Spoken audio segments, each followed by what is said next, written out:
First of all, you will need HDMI cable. In my case, I'm using this one from my Nintendo Switch 2nd generation, but you can use any HDMI cable. And also, if you have HDMI into the USB-C, then it will be even better because I don't have one. So I'm using this adapter that will allows me to classic HDMI, but also I can wireless connect my keyboard and mouse. And of course, we have to plug it in into the USB-C port on our S26. So now when we plug it in, we have to also connect this into our monitor. And now when you connect cable into your monitor, we can already find this notification on your S26.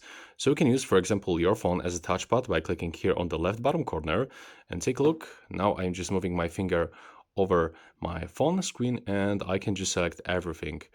So now we can also connect mouse. If you have a Bluetooth mouse also it's possible, but it will be much easier to connect the wired one.